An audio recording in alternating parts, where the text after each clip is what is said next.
Much, Martin. I really appreciate the kind introduction and the chance to present our latest work today. I'm a huge fan of this CASP series, so finally I can make a small contribution to it. Let me see. Okay, can you see the presentation? Is it in full screen? Yeah, it looks Yeah, really good. okay, great, fantastic. Okay, so welcome everyone, and thanks for being here. Today I'm gonna talk you a bit the research that we have been conducting with the lab over now the past 5 or 6 years mostly. So the biggest focus of our research. In the end, I'm gonna give a very small teaser about the future directions, and hopefully that will be another talk that I will give at some point. But before starting, as I assume that everyone is expert about the RNA structure, but we were actually discussing this with Martin just before the talk. So it's good maybe to give a very quick introduction about the concept that RNA is a single-stranded molecule, and so beyond its primary sequence, RNA has the ability to fold back into itself to create very intricate secondary structures, which is mediated mostly by hydrogen bonding between complementary nucleotides and base stacking. And then at this point, the secondary structure can further be compacted into a tertiary structure, and this is mediated by a multitude of factors which involve divalent cations, non-canonical interactions, and macromolecular crowding, and many more. And so understanding RNA structure is really instrumental to understand the mechanism of action of RNA beyond the ability of, for example, mRNAs to encode for proteins. So there are many regulatory functions of RNA which are mediated by structure, but predicting RNA structures solely starting from the sequence is still absolutely non-trivial problem, and we are way behind with respect to proteins in this contest. So let me bring a very simple example. This is the canonical structure of a tRNA is a cloverleaf structure, and this is the biologically active structure for this RNA. Now, if I will take the sequence of this RNA, I will fit it into any standard RNA secondary structure prediction tool, which is basically a tool that uses a set of thermodynamic parameters, which are referred to as a nearest neighbor model, to define what is the minimum free energy structure of an RNA. So the theoretically most stable structure that RNA can fold into, this is what I will get. So one of the biggest problems here is that the contribution of cellular factors to the thermodynamics are not accounted for when we're using these programs. And there is a multitude of factors that come into play, such as, for example, and this is very relevant, for example, for tRNAs, post-transcription RNA modifications that can really change the ability of bases to form base pairing. And in this way, they can constrain the RNA towards a completely different folding that it would as compared to the unmodified RNA. But there are also many other factors, such as protein binding and etc. So there is a lot of things that come into play inside the cell, and we can't really account for this in our prediction tools. But we can help these tools, and we can help them to get to a more realistic view of what the RNA looks like.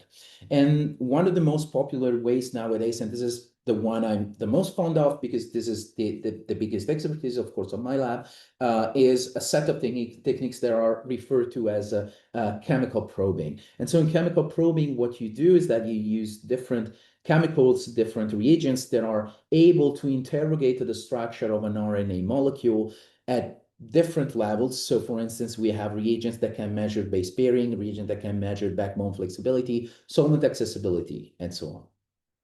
And I want to bring only the example of two, which are probably the most prominently used in the field, which are DMS, dimethyl sulfate, and this is an alkylating compound that methylates the N1 of adenosine and the N3 of cytosine. Now, of course, these positions are normally involved in hydrogen bonding, and so if the base is base paired to its complementary nucleotide, then the base is protected from modification, but when the base is unpaired, it can be modified by the DMS.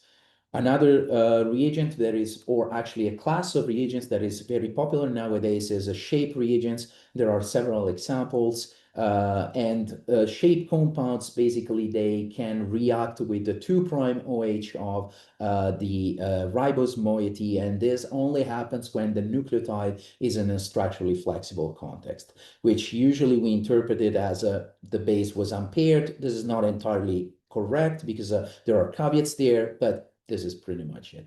And so once we have modified our RNA, and so we have our cellular RNAs, we have our cell, we can give them the compounds, and many of these compounds are actually able to permeate living membranes, so they can modify the RNA in vivo, as we say. Then you can extract your modified cellular RNAs, your probed cellular RNAs, and at this point you can perform reverse transcription. And nowadays, the preferred way to read out the modifications that have been performed on these RNAs through a reverse transcription process that is called the mutational profiling. And so in mutational profiling, what you do is that you use particular reverse transcription conditions or reverse transcriptases that are capable, instead of stopping on the site of the modification or reading through it, but when they do this, they basically sacrifice accuracy in favor of read-through, and they basically incorporate a random nucleotide. So at this point, your RNA modification gets permanently recorded as a mutation in the cDNA. Of course, the advantage is that you can record multiple site modifications corresponding to bases that were simultaneously modified within the same RNA molecule. And this is something that I'm going to go back to in a few slides. Once you have the cDNA, then it becomes really simple. You can just push it through the typical RNA-seq workflow. So you can sequence it. You can sequence the entire transcriptome if you want to. And then you can align the reads back to the reference sequence of your transcriptome. And what you're going to do is basically to count the number of mutations that you find with respect to your reference. And this gives a mutational profile that then can be translated into a reactivity profile. And the reactivity profile is basically a way to constrain the prediction that is generated by these predictive tools. So basically what we are telling the tool is still use the thermodynamic rules, but also keep in mind that certain residues were very reactive. So the base pairing at the level of these residues needs to be penalized, and some other residues were lowly reactive. And so at the level of those residues, base pairing has to be rewarded. And in this way, the program should get to a more realistic view of what the RNA looked like inside the cell. And now this worked extremely well for RNAs that have a single well-defined structure. And this is an example. This is a work that we did at the beginning of the pandemic in collaboration with the lab of Janusz Bunitsky and with Martijn van Hemert from the Leiden UNCG. And basically what we did was to probe with shape the SARS-CoV-2 genome inside the infected host cells. And here you can see an example of a region. This is the 5' UTR. So the 5' UTR adopts this extremely conserved structure. This is conserved across all sarbecoviruses. And you can see how well the shape reactivities agree with the structure. This is actually a structure that is predicted by using the reactivities as the constraint, but it perfectly agrees with the model that was derived from phylogenetic analysis. So you see that basically the highly reactive residues, which are the red ones, or beta the yellow ones, they are mostly located at a level of single-stranded regions, and the rest is black. So the helical regions that are more constrained, that are more rigid. There was another region that was very interesting in the SARS-CoV-2 genome, and this region was the 3' UTR. And also the 3' UTR has a very conserved structure. But when we looked at the 3' UTR, things were a bit less obvious. And so if we look at this, at the structure and the overlaid shape reactivities, and in particular, if we zoom into this part that is called the HVR, the hypervariable region, you can see how there are a lot of reactivities that are all over the place. So bases that are supposed to be base paired, they're supposed to be rigid, constrained, but still they are very highly reactive to the shape compound. And so this was a bit confusing in the beginning, and we couldn't really address it at that very moment. But then at some point, we realized something that is quite obvious, actually, and fundamental when it comes to RNA. And the fact is that when we think about RNA, we always think about it as one RNA molecule, one structure. But the truth is that the scenario is way more complicated. And so what we do have is a conformational landscape for a certain RNA. So this RNA can actually sample a multitude of different conformations, which can actually coexist as part of a dynamic ensemble. And so this different conformation can all be present in the same sample. But the problem is that so when we have a situation where we have an ensemble of multiple conformations, ideally what you will be able to do is to deconvolve the different conformation, reconstruct the individual stoichiometries. But when we are doing chemical probing and analyzing it the traditional way, let's say, so as it's been done for the past 20 years, what we get is actually an average of all the conformations that were present in the sample at that time. So we tried to address this problem back then, and we took advantage of something that is intrinsic to the mutational profiling approach. And I must say that the lab of Kevin Weeks was actually a pioneer in this. And so basically what the advantage of mutational profiling, as I mentioned before, is that for every molecule, or for every RNA molecule, we can have multiple sites of chemical probing, and these multiple sites through the mutational profiling approach can be recorded as mutations within the same cDNA molecule. So at this point, we have sort of a map of bases that are modified at the same time. So bases that were simultaneously single-stranded in a same original RNA molecule. And so we developed a method that we called Draco, and Draco basically takes your chemical probing data and it's able to deconvolve the underlying ensemble, reconstruct the individual reactivity profiles of the different conformations, and also assign the relative stoichiometries. And the way this method works is conceptually is very simple. It's not that simple from a mathematical point of view, but just to give you an idea, let's picture a scenario in which we have only one RNA molecule, so only one conformation, and I'm going to focus only on three bases, which are this 11, 18, and 22. And let's say they are all three single-stranded, so they all three can be modified. This means that when we perform mutational profiling, after reverse transcription, we can theoretically find any possible reverse transcription product that involves any possible combination of these bases being commutated. But what happens when we have two conformations for this RNA? And in this case, you can see that there is one base, which is 11, that stays single-stranded in both of them. But then bases 18 and 22, they switch their conformation. The structural state, they go from single-stranded to double-stranded. And so when this happens, you will never observe the commutation of 18 and 22, but you will only see 18 and 22 to mutate independently. Now, this type of information tells us that there are two conformations, and this is what enables the deconvolution and the reconstruction of the different conformations. And so the first thing we applied it to was, of course, the 3' UTR of the SARS-CoV-2. So now you see on the left the phylogenetically accepted structure, and on the right you see a second conformation that Draco identified for this structural element. And what is now really interesting to observe is how this makes sense in the context of the population average shape data that we originally generated, because if we look at the HVR, so the hypervariable region, that wasn't making much sense in the context of average shape reactivities. Now we can understand it because in the second conformation, this region undergoes a major structural rearrangement. Part of it is very exposed, it's single-stranded, and so it can actually be modified. While if we look at two regions that are present in actually both conformations, which are the S2M element on the top and this BSL bulge stem loop element at the bottom, you can see that there the shape reactivities were actually making pretty much sense with in the context of the known structure.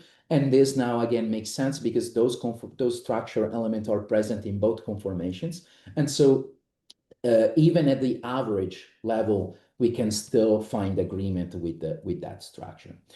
Now, one can say, maybe Draco or any analogous tool is just deconvolving complete nonsense. Luckily, we have ways, orthogonal validation ways to determine this. And one, for example, in this case, was through the use of com rates. And this is data that was published by the lab of Eric Miska in Cambridge. And basically, com rates is a technique that allows you to map RNA-RNA interactions in cells through the use of psoralen or psoralen derivatives, which is basically a compound that can stabilize duplexes. And this allows the direct mapping of these interactions. And so if you look at all the regions that have been boxed in light blue in this picture, all those duplexes found support through com rates. And you can see that there is support for both conformation. Of course, you don't always have this data, so you can actually rely upon some other information, such as, for example, evolutionary information. And how does that work? That's actually a principle that has been exploited since the very beginning of the study of RNA structure. This is actually how the structure of ribosomal RNAs and tRNAs has been originally determined. And basically, if let's say that we have an RNA that adopts a structure, and this structure is really important, is a functional structure, so it will be under purifying selection. So what happens if at some point throughout the evolution, a random mutation occurs that disrupts one of the base pairs in the structure?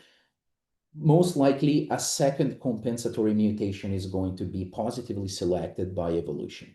So if we take a multiple sequence alignment of related RNA sequences, we should basically see columns of the alignments that are, as we say, covarying. So they are changing together in order to preserve certain base pairings. And so thanks to tools such as, for example, RScape, which is developed by the lab of Elena Rivas, it is possible to take one of these alignments and evaluate it and determine which pairs are significantly covariant. And here you see the model for the two conformations of the 3' UTR of the SARS-CoV-2. There are basically constructed starting from the structure that we modeled through Draco, and then covariation analysis and evaluation through RScape. And basically all the pairs that have been boxed in green all show significant covariation. So these two conformations are not only supported by an orthogonal method such as com rates, but they are also supported by phylogenetic analysis. So this is a very powerful tool that we can exploit to identify structural RNAs that are functional. And so now I want to move one step further, and we took this tool and we said, okay, now we have finally a tool that will allow us to start exploring RNA structural ensembles inside a living cell through chemical probing. And so Ivana, who is a postdoc in my lab, she decided to start with the E. coli as a model organism. And the advantage of E. coli is that it's a bacterium, and there are many structures in bacteria, particularly in the 5' UTR of mRNAs, which are called riboswitches. And these riboswitches are basically structured RNA elements that are capable of adopting two alternative conformations in response to binding of a specific ligand, a metabolite, an ion, or something else. And so this was providing sort of an ideal benchmark for seeing if our analysis was working, but also it would have allowed us to explore even further what might be present at the regulatory level in the RNA of a bacterium by looking at the entire transcriptome. And so Ivana analyzed two different strains, which are commonly used lab strains of E. coli, and she identified a whole bunch of regions that were populating two or more conformations inside the cell, so in the living E. coli. And of course, basically the majority of the known riboswitches from E. coli we could identify. Here I reported just a couple of examples, such as the magnesium riboswitch or the histidine leader. So these respond to different ligands, and we also see different proportions of the conformations which agree with the relative abundance of the ligand inside the culture conditions that we adopted. So the positive controls were there. And so at this point, we were really interested to look at the whole transcriptome and see if we take all the regions that populate one conformation and we compare to those that populate two or more conformations, is there any feature that characterizes these regions? And so the first thing that we saw, and this was originally a bit confusing to us, but it will make sense in a second, it was the fact that the regions that were populating only one conformations were showing a higher median Shannon entropy as compared to those that populate two or more conformation. Now, for those of you who are not familiar with the concept, what is the Shannon entropy? So let's say that you have an RNA that is not really adopting a super well-defined conformation, then basically every base will have a pretty much low probability of pairing to any other complementary base. So there will be a low probability to adopt a very well-defined conformation. And this is a situation of high Shannon entropy, but when you have a situation in which one or two very well-defined conformations are present with high probability. So the probability of pairing between certain bases in the RNA is very high, then this is a situation of low Shannon entropy. So it seems that the regions that populate two conformations, despite they populate more conformations, they still have a lower Shannon entropy. So at this point, we wondered if maybe this was the consequence of the fact that what we do see as one conformation might actually be a very disordered aggregate of states that occur with very low probability. And so that basically these regions that we identify as one conformation might actually be regions that are mostly unfolded or unstructured inside the cell. And indeed, if we looked at the probability of the bases in those regions to be unpaired, it's significantly higher in the regions that form only one conformation. So this sort of suggests that indeed those regions tend to be mostly unstructured inside the cell. There is further confirmation for this. If we take the reactivity data, so this is basically the reactivity to the DMS, and we look at the median reactivity, we see that the median reactivity for the region that form two conformation is significantly lower, again, indicating that they are less reactive and so they probably more structured. Again, another thing is that those regions that form two or more conformations tend to have a higher Gini index. And again, for those of you that are not familiar with the concept of Gini index, let's assume that we have an RNA that is mostly unstructured. Then what we would expect is every base to be more or less equally reactive to the probing reagent, in our case, the DMS. And so in this case, we will gonna have a low Gini index. When we have a structured RNA instead, we're going to expect to have certain bases that are paired to be lowly reactive and some bases that are unpaired to be highly reactive. So there is a disparity in the reactivity of the bases. And in this case, we have a high Gini index. So the regions that form two or more conformations tend to have a high Gini index, which again supports the notion that these regions tend to be highly structured. And there was one final thing that was think the most striking to us, and was to see that if we look at the conservation of these regions across evolution, and right now I'm only talking about sequence conservation, okay? So we are not yet looking at covariation, but by simply looking at sequence conservation, it looks that the regions that populate two or more conformations are actually more conserved than those that populate one conformation. So all of this sort of is hinting at the fact that regions that adopt two or more conformations adopt very well-ordered structures, and they are also conserved, which it's a good hint that these regions might have a regulatory potential inside the cell.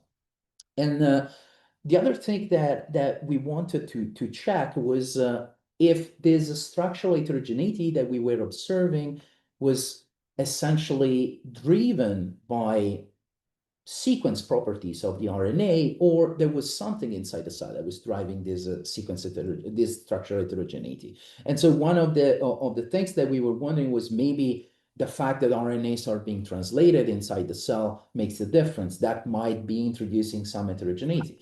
So what we did was to take the RNA out of the cell, refold them in vitro, so in the absence of any other contributing factor from the cell, no proteins, nothing else, and then perform the same analysis. And what we observed was that the regions that were showing heterogeneity in the cell, so those that were populating two or more conformations inside the cell, roughly 67% of them were also populating the two or more conformations in vitro. And actually for 94% of them, they were populating the same number of conformations in cell and in vitro. And in a small number of cases, there was an increased heterogeneity in vitro. So there was some additional conformation that was being populated in vitro, which again is not surprising because it's a very different environment. And here again is an example. This is the magnesium ribose switch. So RNAs such as ribose switches, they indeed populate those two conformations also when refolded in vitro. So we could identify these conformations also being there. So it seems that the structural heterogeneity, at least for the majority of these regions, is really deeply encoded by the sequence of the RNA. So there must have been some really strong pressure on selecting those sequences that basically can adopt very well defined and with high probability alternative structures. Then we wanted to see what happens when we challenge the cell. So the easiest stimulus that you could possibly use is a temperature stimulus, right? So bacteria are very responsive to temperature shocks. And so cold shock is one probably of the shocks that have been better studied in bacteria, is well understood. There is some amazing prior studies that have been conducted by Sylvie Ruskin, for example, in collaboration with Jonathan Weissman and Carol Gross. And what we would expect with cold shock is that basically at least from a thermodynamic point of view, you would expect heterogeneity to be reduced. So our expectation was that once we shock the cells and we go for 37, for example, to 10 degrees, we would expect the number of RNAs that do populate alternative structures to reduce. But instead, what we observed was exactly the opposite. So when we shocked the cells at 10 degrees for 20 minutes, suddenly the heterogeneity meant as RNAs that are populating two or more well-defined conformations increased dramatically, roughly twofold. And if we only basically focus on those RNAs that are present in both conditions, here you get the overview. So roughly 80% stayed the same in terms of heterogeneity. Roughly 16% increased the heterogeneity at 10 degrees, but there was also a tiny bit, 3%, that was still decreasing heterogeneity going to 10 degrees. And I'm going to start with actually this 3%, which is really interesting. And I'm going to bring an example. And this is something that I think you are all pretty familiar with. This is also in textbooks, is usually reported as one of the major examples of an RNA that is capable to respond to environmental cues. And this is the cspA RNA thermometer, which is a structure that resides in the 5' UTR of the cspA gene. And basically, what it does is that it's capable of sensing the temperature and regulating translation accordingly. So according to this model, at 37 degrees, the RNA adopts a structure that closes the ribosome binding site, the Schindler-Garno. And so in this way, the ribosome cannot bind and it cannot translate. But once you shift the temperature to 10 degrees, so once you have a cold shock, there is a structural rearrangement that exposes the Schindler-Garno. At this point, the protein can be produced. Now, this model is fantastic, but it proposes an on-off type of switch. So the expectation will be that at 37, there should be no cspA protein. But unfortunately, this is not the case, because at 37 degrees, cspA is already in the top 2% of the most abundant proteins of the E. coli proteome. So how is this possible? And so when we looked into our data, we finally sort of made sense of it, because when we looked at 37 degrees, we did actually observe that the two conformations, so the on and off conformations, were already there. So both of them are populated already at 37 degrees. And actually, the on conformation, so the one that is translation competent, was slightly more abundant. It was almost 60% of the population. And so what happens when we shift the bacteria to 10 degrees? Simply, the equilibrium is completely shifted towards the on conformation. So the off conformation disappears, and now it's 100% on. But now this explains why already at 37 degrees, the protein is present. And so the protein is already being translated at 37 degrees. We were also curious, we looked in vitro, and actually in vitro, you do see the same two conformations. So even when you refold cspA in vitro, the two conformations are there. But here you see that the proportion change. And so this is also telling us that the cellular environment is definitely playing a major role in determining the balance of the conformations inside the ensemble. And so it also highlights why it is important to really study these things inside the context of the living cell. And so at this point, at this point, we wanted to see, can we use our data to identify novel regulatory RNA structural switches, such as, for example, novel thermometers, novel ribose switches, and so on. And we devised a computational framework that basically uses the chemical probing data that we generated transcriptome-wide, and then, of course, feeds it into our Draco algorithm to reconstruct the different conformations, uses our RNA framework to model the secondary structure for these conformations, and then we use a combination of tools, which are RScape and Inferno from the lab of Sean Eddy. And basically, through these tools, we built a structurally informed alignment of related sequences from related or unrelated full bacterial genomes. And then from this, we basically identify alignments that have a strong covariation support. And so through this method, we can prioritize a list of putative functional RNA structural switches, which are supported by strong covariation. And so we use this to identify novel thermometers. And we looked into three in particular. We validated three. And these are three thermometers that are located in the 5' UTR of three different genes. Sorry, because the names of the genes didn't appear right away. So these three genes are cspG, which belong to the same family of cold shock proteins as CSPA, and then other two proteins that are cpxP and lpxP. And you can see that if we clone the gene together with its 5' UTR, and then we induce its expression at 37 degrees, we don't see any protein or barely see any protein, but when we induce the expression at 10 degrees, the protein appears. When we remove the 5' UTR, this regulation is completely gone. So when we remove the 5' UTR, all these RNAs get translated without any problem. So this is supporting the idea that the 5' UTR is regulating the translability of these mRNAs. We validated if this was really at the structural level. And so, for example, we took the cspG RNA, and so we took it and we transcribed it in vitro, and we transcribed it at 37 degrees and at 10 degrees. And you can already see from the reactivity profile that the reactivity profile is very different. When we do model the structure, we do observe there's two very different structures.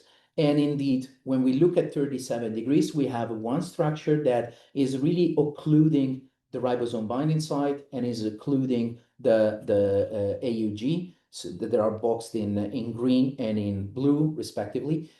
And when we shift the temperature to 10 degrees, the structure changes, and now the ribosome binding site and the AUG are exposed. So we are going from the translation off to the translation on conformation. So in this case, a change in temperature alone, without the contribution of any other factor, is sufficient for this RNA to sense basically to sense the change and go from one conformation to another. But then we took another example, and this is lpxP. And so lpxP, when we probed it inside the cell, we could see two conformations appearing only at 10 degrees. So at 37 degrees, we only see the conformation A, that is the conformation that you see on the left. We switch to 10 degrees, this additional conformation, this conformation B appears. And you see that basically the switch in the two conformation is the formation in one case of this stem loop SL, which again occludes the RBS and the start codon. And in the other case, we have a register shifted stem loop that exposes the ribosome binding site and the AUG. And so what is really interesting is that if we look into the conservation of this lpxP switch is extremely conserved. We found example through many different bacteria of different species. And we could, of course, build the covariance model for this, and we could identify many related sequences that were supported by strong covariation. And so what did we do next? We took this thermometer, which I showed you earlier, is not expressed at 37, but it becomes only expressed when we switch to 10 degrees. And we introduced mutations that were stabilizing the conformation B, which is what we expected to be basically the on conformation, because it's the one that appears at 10 degrees. And so we introduced these mutations that promote this conformation, and so promote the Shine-Dalgarno to be accessible. And when we do this, the result is that the RNA becomes always translated. So locking the RNA into this conformation B promotes translation because the Shine-Dalgarno is permanently accessible. What was really interesting, though, was that unlike the cspG RNA, if we take this lpxP and we fold it in vitro, actually we transcribe it in vitro at different temperatures, so 37 versus 10 degrees, we don't see any structural change. So in this case, the stem loop structure, so the occluded structure, is formed at both temperatures. So this tells us that in this case, the temperature alone is not sufficient to trigger the switch, probably because the energy barrier between these two conformations is way too high. And so we started looking into what could be the way by which the switch was triggered. And one of the things that are known about cold shock in bacteria is that CSP proteins are also RNA chaperones. So they can bind to RNA and they can help RNA refold or unfold. So we checked whether a CSP protein might be responsible of this inside the cell. Luckily, we could find two CLIP-seq datasets, and one was for CSPE.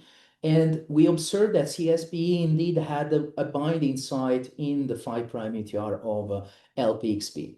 And so we took knockouts for all the different CSP proteins, and we tested what will happen when you knock out the CSP proteins independently, and then you try to induce the expression of lpxP.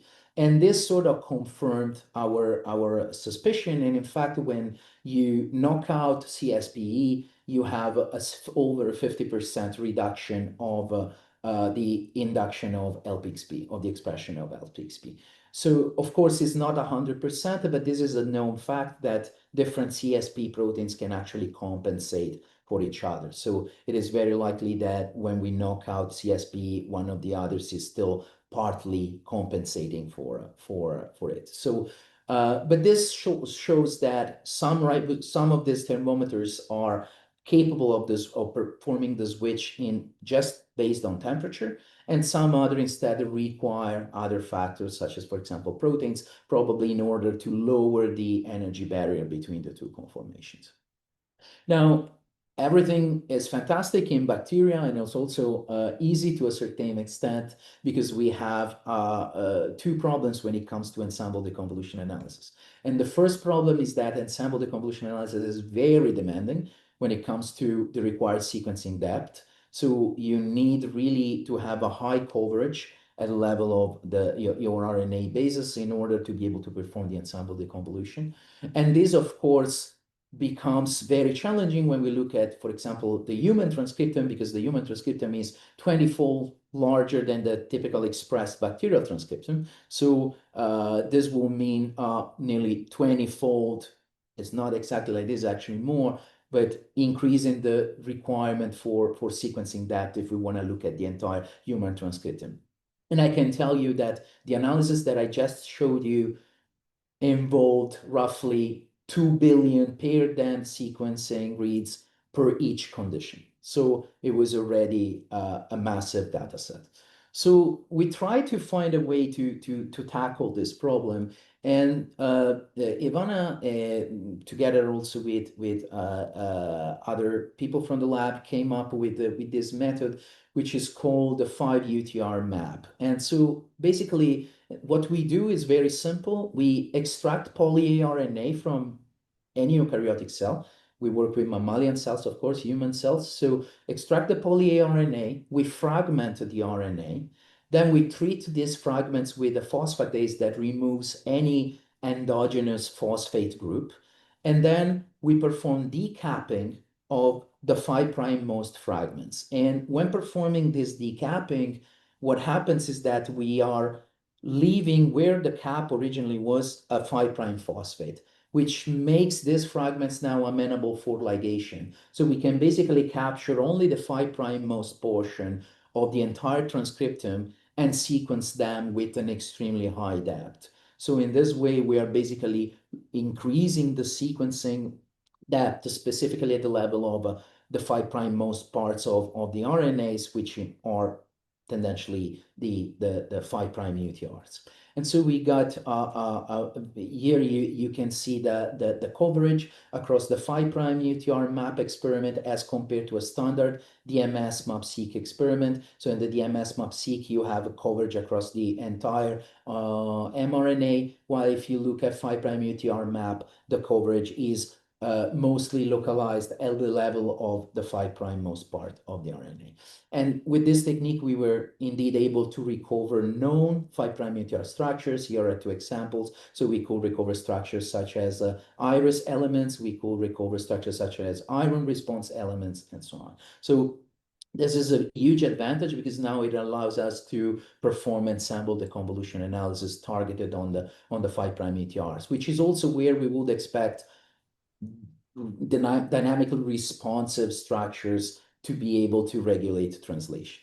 Okay, and so we analyzed actually two conditions. So we cultured our cells under standard conditions, 37 degrees, or we depleted the cells of ATP for 20 minutes. So we grew them in a glucose-deprived medium for 20 minutes and a few other compounds.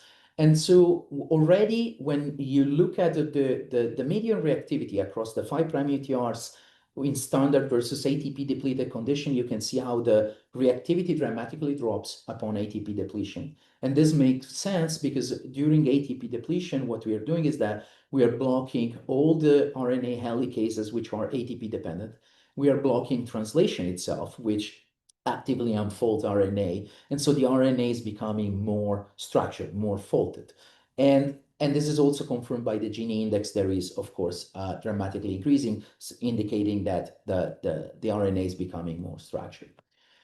What was interesting indeed is that when we look at the structural heterogeneity and we compare standard and ATP depleted condition, the change was indeed massive. And so when you basically look at the cell under standard condition, we identified roughly 7% of the bases in 5' UTRs that were populating 2 or more conformations. But when we depleted ATP, this number really skyrocketed and we got to 17%. So an extra 10% of bases that became structurally heterogeneous in 5' UTRs. And so we wanted to understand if there was a difference at the translation level between RNAs that had the 5' UTR populating 1 conformation versus those populating 2 conformations. And what we observed through ribosome profiling was that if we compare the RNAs whose 5' UTR is only populating one conformation, those are more translated as compared to those that form two conformations or more under standard conditions. And of course, when we will deplete of ATP, all the RNAs that will basically appear at this point that were populating two or more conformations will also be very highly translated. So this is sort of is suggesting that there is something in those 5' UTRs, which populate two or more conformations under standard conditions, which is regulating the translation of these mRNAs and possibly keeping them less efficiently translated. And there is a couple of things that are known in literature that are known to regulate translation in 5' UTRs in mammalian cells. One of this is G quadruplex structures. And so we looked for an enrichment of G quadruplex structures in those UTRs, but we couldn't find any. And the other possibility instead is the presence of upstream ORFs. So there are short ORFs that are present in 5' UTRs. And so this can also engage the ribosome. And in this way, they can compete for translation with the main ORF. And this might actually reduce the translation of the main ORF. And indeed, if we compare the content of NTG, so basically ATG, CTG, GTG, and TTG triplets that are present in those regions populating two or more conformations under standard conditions, they were significantly enriched as compared to the RNAs that were populating one conformations or two conformations only upon ATP depletion. So we wanted to look into this, and once again, we applied our computational pipeline that I showed earlier for the identification of regulatory switches, and we basically sought to determine whether where RNAs populating two conformations in which the conformation switching might regulate the usage of these upstream ORFs. And here I bring one example. This is a CKS2, which is a gene that encodes for a kinase-associated protein. And you can see that there are two conformations for this 5' UTR. I have marked the main AUG, the main ORF in green, and the upstream ORF, which is that CUG codon, is marked in light blue. And so if we perform our analysis with our pipeline, we can identify, although to a significantly lower extent as compared to bacteria, which is not surprising also because we are analyzing significantly fewer sequences, but we still could identify covariation support for these two conformations. So this is sort of supporting the notion that this might be a conserved regulatory switch of some kind. And so what did we do at this point? We cloned this 5' UTR upstream of a GFP. And so the main ORF will encode for a GFP. But luckily, the GFP has a second frame that runs throughout the entire sequence of the gene, completely uninterrupted, so it never encounters the stop codon. And this is the third frame, which by chance is perfectly aligned to that CUG that is present in the upstream ORF in the 5' UTR. So basically, if we add on this second frame at the end of the GFP another sequence encoding, for example, for name cherry, we will be able to capture the translation of the upstream ORF as compared to the translation from the main ORF. And so we did these experiments and we analyzed the cell at the microscope, and we basically introduced mutations that were locking the RNA into either conformation A or conformation B. So we basically created mutants that could only populate one or the other conformation. And what we observed was that when you were stabilizing conformation A, you were basically limiting the translation from the main ORF, so the GFP signal was going down, while when you were blocking the RNA into conformation B, GFP translation was staying constant, but the translation of the upstream ORF was going up. We also confirmed this in an independent way. So we basically replaced the mCherry with an HA tag, and we did the same experiment by Western blot, and this becomes even more evident. So you see that conformation A, HA stays the same, so the upstream ORF stays the same, but the translation from the main ORF drops. And then when you lock it in conformation B, translation from the main ORF stays the same, but the one from the upstream ORF dramatically increases. So it really seems that the balance between these two conformations regulates which ORF has to be translated and how efficiently. We found another example, which was this TXNL4A. This is a bit more complicated because here stabilizing one of the two conformations was extremely challenging because it's very CG rich and it was really hard to do. So we could only stabilize one of the two conformations. But once again, I want to show you that there is extensive covariation support also in this case. And if we run the same experiment, as again, we could only stabilize conformation B, but when we stabilize conformation B, the translation of the upstream ORF, which is the mCherry, dramatically goes up. And in this case, it was also more challenging because there were many different anti-G triplets in the 5' UTR. So there were multiple CUGs, there were multiple GUGs, and so on. So in order to make sure that the one that we pinpointed was the right one, we also mutagenize it. And at that point, if we stabilize conformation B, but we mutagenize the CUG codon, translation drops. So it really indicates that is the main upstream ORF that is being translated. So at this point, we sort of have a tool that allows us to explore RNA structural ensembles inside the cell. Together with covariation analysis, this is a powerful tool to identify structural switches that do have a regulatory function, so they are indeed functional inside the cell. Of course, we can probably neglect some switches that do not have covariation support, which is indeed a possibility. So those will still be to be determined in different ways. But we have now the means to identify possibly riboswitches also in mammalian cells, which has been a long-standing question in RNA biology.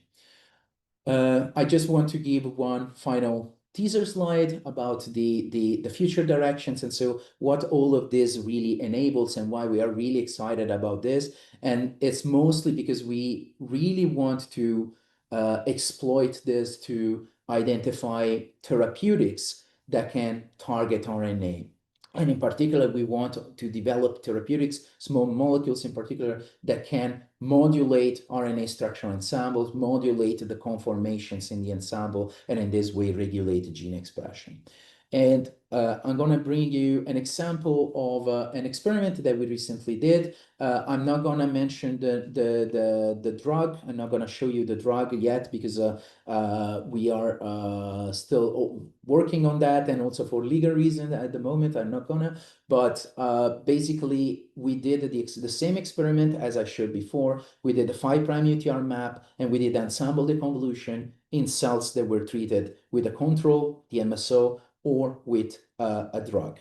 And so you can see here the correlation between the reconstructed conformation stoichiometries for the different conformations that were identified by Draco in 2 replicates of the DMSO in the top left corner, or 2 replicates of the drug. And you can see that the reconstruction is nearly perfect. So we can get the same stoichiometry consistently. But when you compare the DMSO and the drug, you see that this becomes way more scattered. And this indicates that the drug is really changing the relative proportion of the conformations inside the ensemble.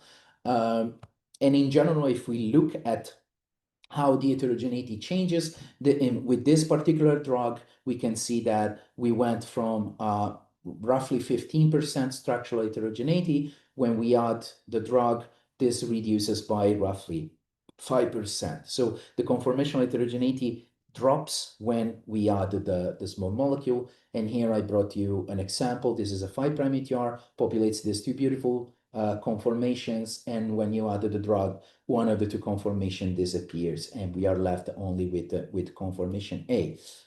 What is really interesting is that if we focus only basically on the RNAs that are present both with and without the drug, and we look at them, we see indeed that the majority of the RNAs are decreasing heterogeneity in the presence of the drug. There is a tiny bit that is still increasing, but then we can look also at the translation efficiency of these RNAs. So what happens when we give the drug? And at that point, it becomes really interesting because here we have the translation efficiency as measured by ribosome profiling for all the mRNAs in our experiment.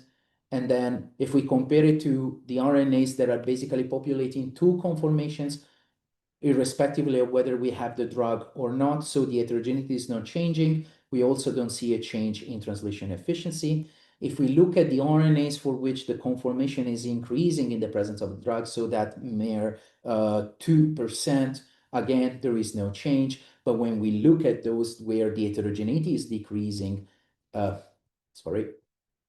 there is a significant increase in translation efficiency. So this is an example of how we can now study the effect of small molecule drugs on conformation ensembles and how this is going to impact translation, so we also can monitor functional outcomes of it. But I hope that I will present more in not too far future. I want to conclude by mentioning that all the regions that we identified in our study in bacteria, so all the regions that show covariation support and that they populate two or more conformations, we aggregated into a database that you can easily browse. And this database include all the information. So you have the structure with the chemical probing data, you have the structural model, and you have the alignments also with the secondary structural elements marked. The other thing that I would like to mention for all of those that are interested in using chemical probing and performing maybe ensemble deconvolution analysis, these are our tools that we really spend a lot of time on developing and maintaining, the RNA framework and Draco, and watch out for the next version of Draco because it's going to be a massive improvement. We really spent a lot of time on it, and now we are also able to handle replicates. So we can take advantage of replicate experiment to do a much better ensemble deconvolution and reconstruction of the conformations. So I would like to conclude by thanking all my team, and in particular, I would like to thank Ivana, that is the lead on the work on the RNA structural switches. Eduardo, who is the brilliant mind behind the Draco that basically made it possible for us to do all the fantastic research that we have done over the past 6 years. Chundan, who is working on small molecules targeting RNA and modulation of RNA structure ensembles. And of course, our collaborators, so Michael Wolfinger and Wim Velema, who help us really a lot with the study of RNA structural switches, and Jace Necklot at the NCI, who is collaborating with us on structural modulation of RNA structural ensemble. And of course, I would like to thank all of you for your attention, and I'll be really glad to take all your questions. Thank you very much. That was really good and very intense.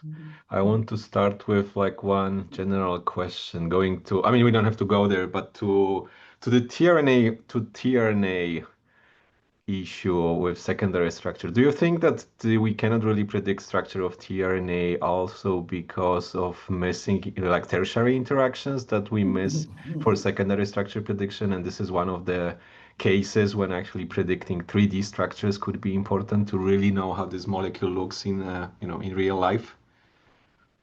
So I think that the 3D is really important in that context, but you still have the problem that, for example, tRNAs are so heavily post-transcriptionally modified.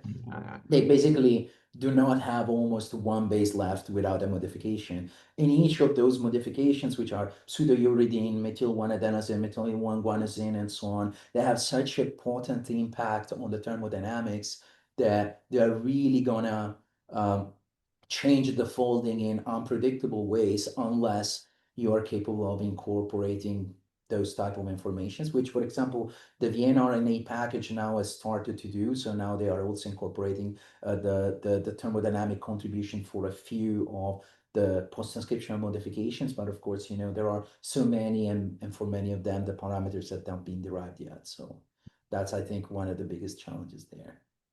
And I will, yeah, abuse my powers and ask one more question about RScape for two conformations from the Yes. wire walk. So then I believe you use the same alignment, but you impose two different structures. So then you could see support for covariation.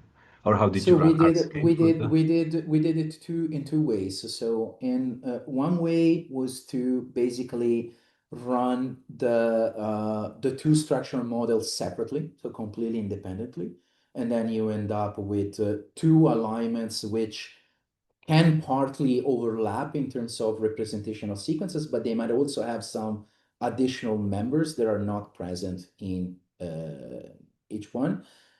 And we also tried, but as you say, by building a single alignment by only retaining the sequences that will support both structures. And in both cases, we could see the covariations. Of course, when we do it separately, you recover a few more, but overall, it was supported by both. Yeah. Okay, that's interesting. So now I can let other people ask questions. I don't know if they want to speak, so I will read the first one. Can we expect any change in 3D structure of RNA if they switch from secondary structure conformer to another? Well, definitely. Yeah. So that would be quite a massive change. Yeah. So, I mean, I think you can have conditions in which you have the same secondary structure that populates different tertiary structures, which are not completely different. They might differ in some contexts, but when you are completely dramatically changing the secondary structure, then also the tertiary structure are going to be completely different. So, yeah. And there is one for Simon and then Janusz. Is there a different way to incorporate shape and DMS data into a model for this analysis? Is one of the techniques more robust or more reliable? So I think it So goes, yeah, which is your favorite? is the question if you can incorporate both simultaneously? So there is one tool that is being developed by I think Jan Ponti and a few other people, which is called, if I remember correctly, EPANEMAP or something like that. And basically that allows you to take the reactivities from multiple chemical probing experiments and aggregate them into a single prediction. But we also introduced something into the RNA framework now. And so basically, you can provide the reactivity profiles from multiple experiments. For each of these experiments, you can provide a different set of folding parameters. And what the program is going to do is going to basically build a constraint by aggregating all of this information and give you a structure that should basically support all of them. Of course, it's an attempt. In some cases, it works. In some other cases, it's still to be refined. Ideally, I would suggest for now to always stick to one reagent. That's what gives the best results. If there is one preference with respect to the other, originally I would have said I would prefer DMS because DMS used to have a much higher signal to noise ratio. And the advantage is that when you do mutational profiling with the DMS, you can record all the sites of modification mostly as point mutations, which allows you to really pinpoint where the mutation is. But in the case of shape, is a bit more complicated because a lot of the mutational signal is deletions and insertions, so it's a bit less non-ambiguous to interpret. And so it makes it also more challenging to incorporate this data later on. But now we are doing some tests with the new version of Draco, and we're actually getting great results by incorporating shape data into Draco for the ensemble deconvolution. And at this point, we can actually take advantage of the power of all four bases, which in theory should also allow us to recover way more structural heterogeneity that we could see by only probing A and C with DMS. So I will say keep an eye out for improvements on shape. Probably soon that will be much better. Yeah. Okay. Janusz? Oh, yes, Danny, thanks much for the talk. Great talk as always. I have a question about the conformational landscapes. Your analysis focused on defined structures, but obviously in the landscape there are hills and valleys and the ways how they how this is connected. So, to which extent the methodology that you currently have is capable of actually suggesting what would be the transitions between the different preferred conformations and what is missing? And I mean, where do you think the field has to put more effort to actually be able to define not just the conformation A and conformation B and conformation C, but how the RNA folds and transitions from A and B to C and maybe the other way around. Yeah, yeah. Well, what I get, the problem with this experiment is that what you are missing is the time dimension, right? So we don't have that. So you're taking a snapshot. Now, I think that it would be possible in principle to use this data to better define or to represent the entire conformational landscape. But in order to capture the real transitions that are happening, probably what you will need to do there is to, for example, compare different conditions. And I can envision how to do that in vitro. In cell, I will have to think about it. But for instance, in vitro, what you can do is to modulate certain parameters, such as, for example, change the concentration of your magnesium in the reaction, change the I don't know, the temperature, change the pH. So try to basically move around, explore the conformational landscape, and try to get a sense of basically how things are transitioning from one to another. That could be a way to do it in vitro. In vivo, I think maybe in vivo is a bit more complicated from one point of view, but maybe simpler from the other, because you have to think that in vivo most likely is folding co-transcriptionally. So it will be actually good to put this type of ensemble deconvolution analysis together with co-transcriptional folding mapping, such as, for example, there is co-transcriptional shape and SPEC-seq and all of these techniques. And so if you will combine the two, maybe that could sort of help you to add that time dimension to it. Okay, so if I may, but I mean, obviously the RNA folding is not just linear. I mean, it's the time can go in different directions, and so Indeed, basically indeed. RNA can fold from one shape to another depending on the conditions. I really like your suggestion to manipulate the conditions, but I mean, my thought is that yeah, the intermediates are rare. These are very transient and they are very rare in the overall population. And you I will really like your always suggestion to actually to manipulate the conditions to make the rare events more frequent. Yeah, I think that was very good.